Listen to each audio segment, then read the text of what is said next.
बहुत स्वागत है बच्चों आपका आपके अपने यूट्यूब चैनल भाषा की बात में।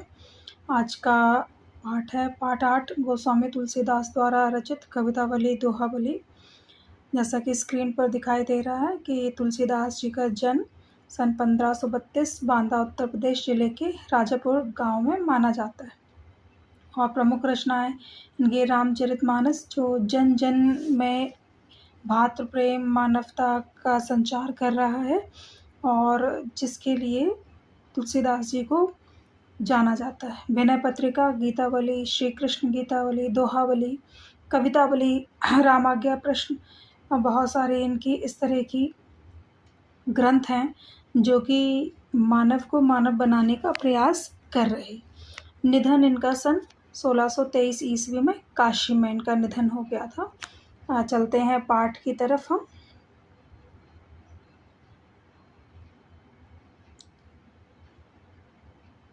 देखिए, मैं हमेशा आपको ये कहती हूँ कि जो पाठ प्रवेश दिया रहता है उसको ज़रूर पढ़ा करें, जिसमें सारे पाठ का सार होता है। पाठ का सार क्या है? विविध विषमताओं से ग्रस्त कलिकाल मतलब क्या है? जो कलयुग चल रहा है अभी। कलिकाल तुलसी का युगीन यथार्थ है। यथार्थ मतलब रियलिटी है, जिसमें वे कृपालु प्रभु राम व रामराज का स्वप्न रचते हैं। युग और उसमें अपने जीवन का न सिर्फ उन्हें गहरा बोध है, बल्कि उसकी अभिव्यक्ति में भी वे अपने समकालीन कवियों से आगे हैं।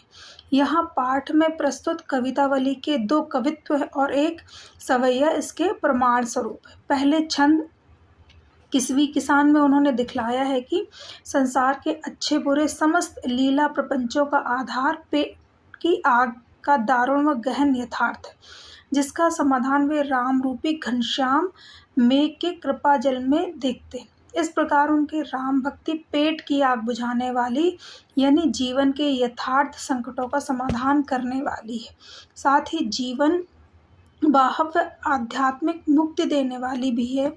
दूसरे छंद खेती न किसान में प्रकृति और शासन की विषमता से उपजी बेकारी व गरीबी की पीड़ा का यथार्थ परक चित्रण, यथार्थ मतलब रियलिटी से ओतप्रोत चित्रण किया है।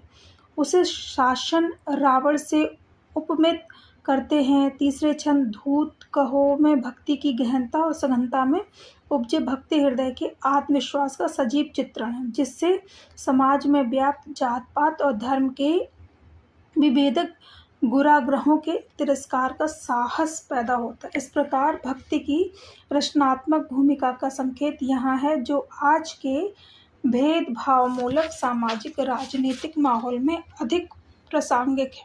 और रामचरितमानस के लंका कांड से रहित लक्ष्मण के शक्ति बाण लगने का प्रसंग कवि की मार्मिक स्थलों की पहचान का एक श्रेष्ठ नमूना है। भाई के शोक में विगलित राम का विलाप धीरे धीरे प्रलाप में बदल जाता है, जिसमें लक्ष्मण के प्रति राम के अंतर में छिपे प्रेम के कई कोण सहसा अनावृत हो जाते हैं।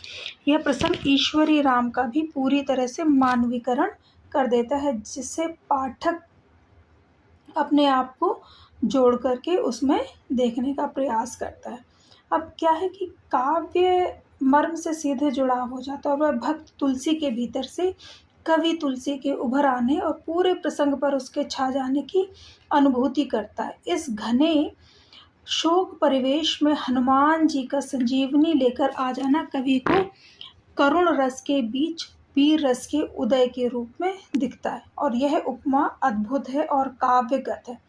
करुण प्रसंग को जीवन के मंगल विकास की ओर ले जाती है। आगे बढ़ते हैं पाठ में, जिसमें कवितावली दी हुई है, दिखाई आपको दे रही है कि किसवी किसान कुल बनिक भिकारी भाट चाकर चपल नट चोर चार चेट की पेट को पढ़त गुन गढ़त चढ़त गिरी अटत गहन गन अहन आखेट की ऊंचे नीचे करम धर्म अधर्म करी पेट ही को पचत बेचत बेटा बेट की तुलसी बुझाई एक राम घनश्याम ही ते आग बढ़वागते बड़ी है आग पेट की। तो रामचरितमानस के उत्तरकांड से कवितावली की ये पंक्तियाँ ली गई हैं, जिनमें क्या बता रहे हैं तुलसीदास जी महाराज? वो कहते हैं किसवी किसान कुल बनिक भिखारी भाट। कह रहे कि समाज में बहुत अफरा तफरी मची हुई है, ठीक है।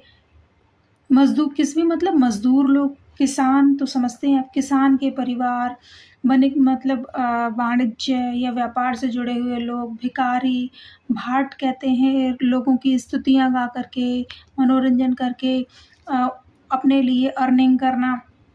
कह रहे ये सारे लोग, चाकर मतलब नौकर लोग, चपल मतलब क्या हो गया, चंचल, नट है ना, चंचल मतलब एक्टिव, जो नट होते हैं करतब दिखाते हैं, जैसे सर्कस जिसे कहते हैं, तो ऐसे लोग, चोर, चार, चेटकी मतलब सारे लोग जो चेटकी मतलब क्या हो गया, जो जंगलों में शिकारी करते हैं, शिकार करते हैं, वो कहते हैं चेटकी।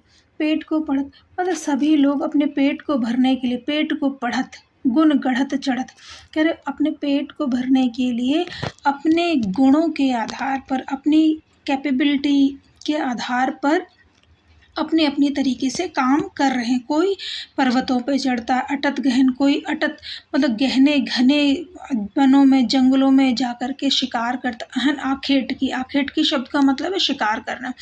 ऊंचे नीचे कर्म धर्म, कह रहे जिसको जो रुचि लगती है, जिसको जो सही लगता है, चाहे वो अच्छे कर्म हो या बुरे कर्म हो, अधर्म, धर्म और अधर्म, अच्छा काम, धर्म का काम या अधर्म का काम, सब अपने अपने अनुसार वो कर रहे हैं। कह रहे पेट ही को पचत बेचत बेटा बेट की, कह रहे पेट के ही कारण सभी जो लोग हैं वो अपने अपने अनुसार काम कर रहे हैं, और कुछ लोग क्या कर रहे हैं, अपने बच्चों को भी बेचने में शर्म महसूस, अधर्म महसूस नहीं करते।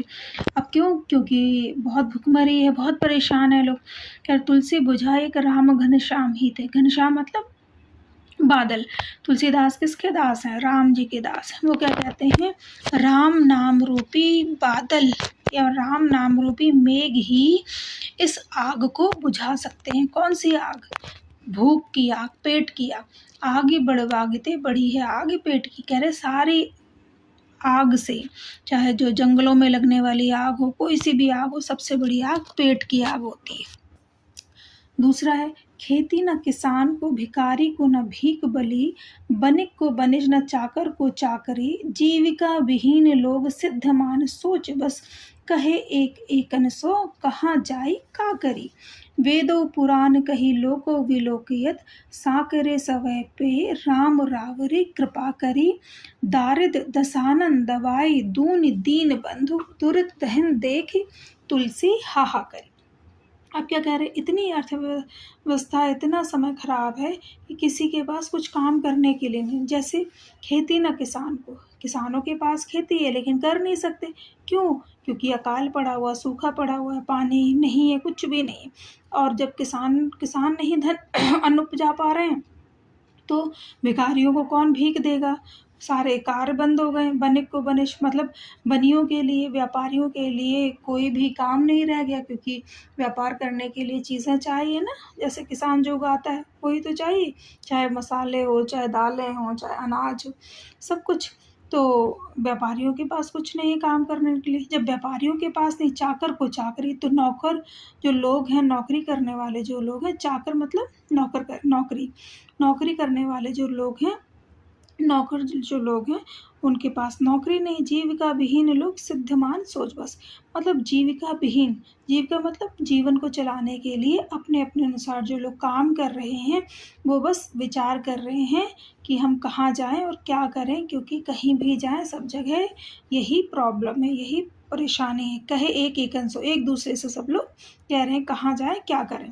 वेदों पुराण कहीं लोको विलोक, कह रहे वेदों में और पुराणों में, लोक में और परलोक में, सब जगह ये विख्यात है, साकरे सवै पे राम रावरे कृपा करी, मतलब राम सभी के ऊपर कृपा करते हैं। दारिद दसानन दवाए दून दीन बंधु, दुरित दहन देखी तुलसी हाहा करी। कह रहे दरिद्रता रूपी, दरिद्रता मतलब भुखमरी, बीमारी, बेरोजगारी, कह रहे सब जगह अफरा तफरी मची हुई है। दसानन कौन सी, दरिद्रता रूपी जो दसानन है, गरीबी रूपी जो दसानन है, सब लोग उसको देख करके हाहाकार कर रहे हैं। दीन बंधु, कह रहे इस दशानन को कौन हरा सकता है, सिर्फ मेरे प्रभु राम हरासत। तुरंत दहन देख तुलसी हा करे। सबकी दुर्दशा देख करके तुलसीदास जी हाहाकार कर रहे हैं कि सब लोग सब कैसे ठीक होगा। अब है एक और, धूत कहो अवधूत कहो राजपूत कहो जुलाहा कहो, को काहू की बेटी सो बेटा ना ब्याहप, काहू की जाति विगार न सोऊ, तुलसी सरनाम गुलाम है राम को, जाको रुचै सो कहे कछु ओऊ, मांग के खैबो मसीयत को सोइबो, लैवे को एको न दैव को दोई। यहाँ पे तुलसीदास ने धर्म परंपरा की बात की है, क्योंकि उस समय भी धार्मिक आडंबर बहुत चरम पर थे। तो कह रहे धूत कहो अवधूत, कह रहे कोई भी मुझे धूर्त कहे मतलब झूठा कहे, चाहे अवधूत चाहे साधु कहे, चाहे कोई मुझे राजपूत कहकर बुलाए या कोई मुझे जुलाहा कपड़े बुनने वाला कहकर बुलाए, कह रहे मुझे कोई मतलब नहीं, जिसको जो रुचि जो मन में आता है वो मुझे कह सकता है। क्यों? क्योंकि मुझे किसी से अपने काहू की बेटी सो बेटा ना ब्याह, कह रही मुझे किसी की भी बेटी से अपने बेटे का विवाह नहीं करना है। काहू की जाति बिगाड़ ना सोई, मुझे किसी की जाति पाति से कोई मतलब नहीं कि मैं किसी की जाति को बिगाड़ रहा हूँ। तुलसी सरनाम गुलाम है राम को, तुलसीदास सिर्फ और सिर्फ राम का गुलाम है। और सरनेम तुलसीदास का क्या है? गुलाम। और किसका गुलाम? राम का गुलाम। जाको रुचै सो कहे कछु, कह रहे मैं तो अपने मालिक के नाम से राम के नाम से जाना जाता हूँ, क्योंकि मैं उनका गुलाम हूँ। तो जिसको जो रुचता है वो कहे, मुझे कोई फ़र्क नहीं पड़ता। मांग के खाए वो मसीयत को सोए, वो लैवे को एक न दैव को दो। कह रहे मैं तो मांग कर बैगिंग करके भिक्षा मांग करके अपना जीवन निर्वाह करता हूँ और मस्जिद में जा कर के सो जाता हूँ। मुझे ना किसी से एक पैसा लेना है ना देना है। मतलब क्या है तात्पर्य? कि मुझे यहाँ पर किसी से कोई मतलब नहीं। अब है दूसरा, लक्ष्मण मूर्छा और राम का बिलाप। अब क्या है देखिए, तब प्रताप उर राख प्रभु जयहू नाथ तुरंत, अस कही आयुष पाई पद बंद चले हनुमंत, भरत बाहुबल सील गुण प्रभु पद प्रीत अपार, मन महु जात सराहत पुनि पुनि पवन कुमार। यहाँ पर ये पंक्तियाँ कब की हैं? जब लक्ष्मण जी को मेघनाथ ने शक्ति बाण मार दिया था और मेघनाथ मूर्छित हो गए थे और इलाज के लिए कोई उपाय नहीं था। तो सुषेण वैद्य ने जब बताया था कि हिमालय पर्वत पर जो संजीवनी बूटी है सिर्फ वही इनकी प्राण रक्षा कर सकती है। और वो कैसे? वो उन्होंने क्या कहा कि वो संजीवनी बूटी सुबह से पहले, सूर्य उदित से पहले आ जाए। तो हनुमान जी लेने गए तो उन्हें सारी बूटी एक जैसी दिखाई दे रही है, तो वो पूरा की पूरा पहाड़ उखाड़ लाए। और जब वो लौट रहे हैं तो अयोध्या बीच में पड़ रही है। और इधर नंदी ग्राम में कौन? भरत रक्षा कर रहे हैं। रक्षा करने के लिए वहाँ पे हमेशा चारों दिशाओं में पहरा देते रहते हैं। और उस समय उन्होंने देखा कि कोई इतना बड़ा पहाड़ लेकर के ऊपर से जा रहा है, तो उन्हें लगा कोई राक्षस है, तो उन्होंने तीर मारकर उनको गिरा दिया। तो उस समय का यहाँ पे वर्णन है। तब प्रताप और राखव प्रभु जयहू नाथ तुरंत, क्या कह रहे हैं? जब उन्होंने राम नाम कहते हुए गिरे हैं हनुमान जी, तो भरत ने कहा अरे ये तो मुझे लगता है मेरे भाई राम का ही कोई दूत या सेवक है, मैंने क्या अनर्थ कर डाला। तो उन्होंने सारी कथा बताई, हनुमान जी ने सारी कथा कही कि इस तरह से रावण सीता जी को हर ले गया है और लक्ष्मण को शक्ति बाण लग गया है, तो मैं संजीवनी लेने जा रहा हूँ, लेके मतलब जा रहा हूँ। तो उन्होंने कहा अरे मुझसे तो बहुत गलती हो गई। तो कह रहे तुम मेरे तीर पर बैठ जाओ, मैं सेकंड्स में तुम्हें वहाँ पहुँचा दूँगा। तो हनुमान जी ने क्या कहा कि नहीं नहीं, मैं प्रभु राम की कृपा या प्रताप से मैं तुरंत ही वहाँ पहुँच जाऊँगा, इसकी ज़रूरत नहीं। तब क्या कहते? तब प्रताप उर राखे प्रभु जयहू नाथ तुरंत, कह रहे हे भरत जी, मैं प्रभु राम के प्रताप से तुरंत ही वहाँ पहुँच जाऊँगा, तुरंत ही चला जाऊँगा। अस कही आयुष पाई पद बंद चले हनुमंत, ऐसा कहकर, अस कही ऐसा कहकर, पाई पद मतलब भरत जी के पद मतलब क्या? तो चरणों में प्रणाम करके हनुमान जी चलने लगे। भरत बाहुबल सील गुण प्रभु पद प्रीत अपार, भरत के बाहुबल बाजुओं के बल पर, सील मतलब क्या है? सिंपल सा जो स्वभाव है, बहुत सरल स्वभाव और उनके गुण और प्रभु राम के चरणों में जो प्रीत बहुत ज़्यादा प्रेम है भरत को, उन सब बातों की सराहना करते हुए वो अपने मन में चले जा रहे। मन महु जात सराहत पुनि पुनि पवन कुमार, पुनि पुनि मतलब बार बार, बार बार पवन कुमार सराहना करते हुए चले जा रहे। अरे वहाँ राम लक्ष्मणी निहारी बोले बचन मनुज अनुसारी। अब वहाँ पे क्या है, अब सब लोग इंतज़ार कर रहे हैं क्योंकि इंतज़ार की घड़ियाँ तो बहुत कठिन होती हैं। तो राम ना इंतज़ार कर रहे हैं कि कब आएंगे हनुमान। एक एक घड़ी बहुत भारी पड़ रही है राम के ऊपर, क्योंकि यहाँ पे क्या है, किसी भगवान की तरह नहीं, किसी मनुष्य की तरह ही वो अपने जीवन को दिखा रहे हैं। कह रहे वहाँ राम लक्ष्मण निहारे, और लंका में राम जी लक्ष्मण के शरीर को निहार रहे हैं। बोले बचन मनुज अनुसार, मनुष्यों की भांति वचन बोले, शब्द बोले। कह रहे अर्ध रात गई कपि नहीं आ, कह रहे आधी रात तो बीत गई है और हनुमान जी अभी तक नहीं आए। राम उठाई अनुज और लायु, राम ने अपने अनुज लक्ष्मण को उठा करके, उनके शरीर को उठा करके अपने और कहते हृदय, हृदय से लगा लिया। सकहु न दुखित देख मुहि काऊ, कह रहे सकहु, कह रहे किसी भी प्रकार है लक्ष्मण तुम मुझे दुखी नहीं देख सकते थे। बंधु सदा तब मृदुल स्वभाव, बंधु मतलब भाई, तुम मेरे भाई मेरे प्रति हमेशा मृदुल, बहुत मीठे स्वभाव के, बहुत सरल स्वभाव के रहे। मम हित लागे तजु पितु माता, कह रहे तुम्हारा प्रेम मुझसे बहुत ज़्यादा अधिक था, इसीलिए तुमने अपने माता पिता पितु माता को त्याग दिया और मेरे साथ वन में वनवास के लिए आ गए। सहु विपिन हिम आतप बात, और मेरे साथ रह करके विपिन हिम, विपिन क्या होती है, तेज हवाएं, आंधी तूफान, हिम मतलब क्या होगी, बर्फ, आतप बाता और दुनिया भर के आंधी तूफान कष्ट मेरे साथ तुमने यहाँ पर सहन किए। देखो यहाँ पे पिक्चर भी बना हुआ है, और ये किस प्रकार से जो राम जी है किस प्रकार से परेशान है अपने भाई के लिए। अब देखते हैं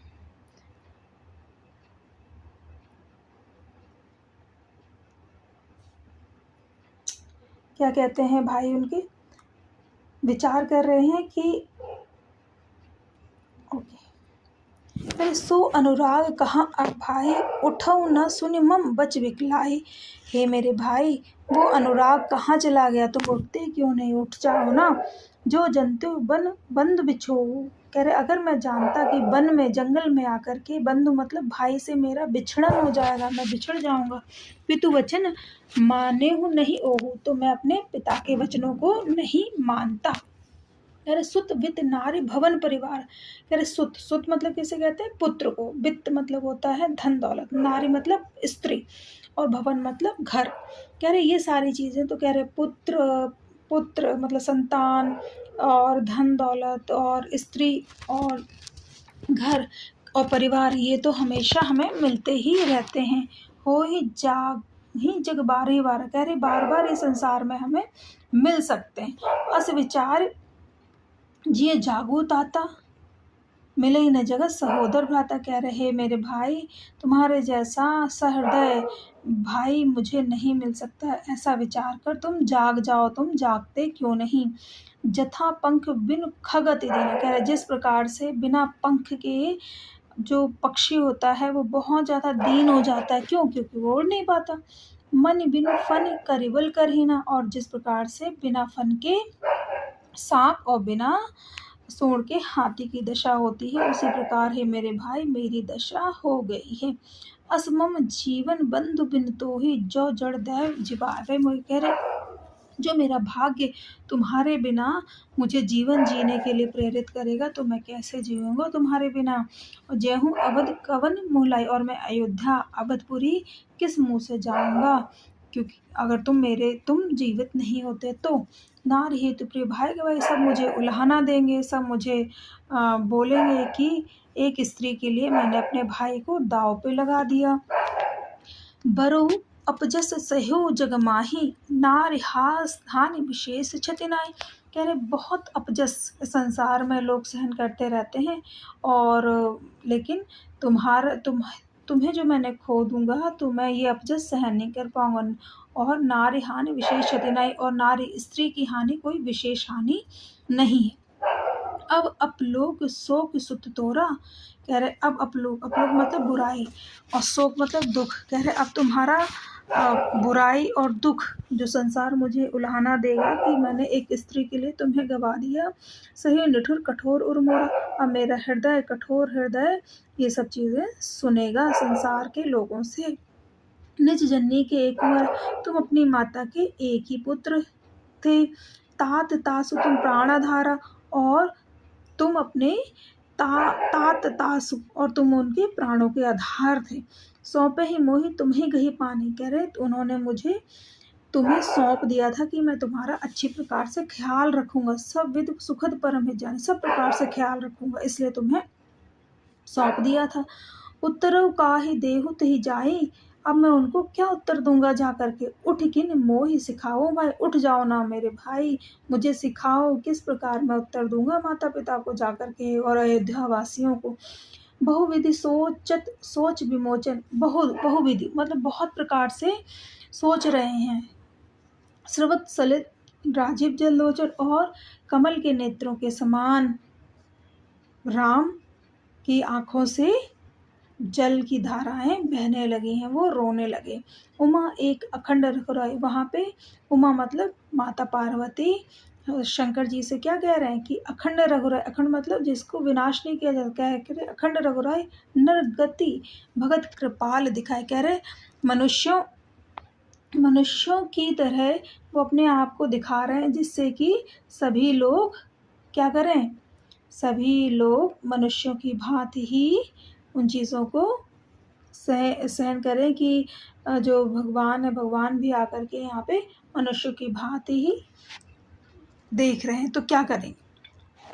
इसके बाद है प्रभु प्रलाप सुन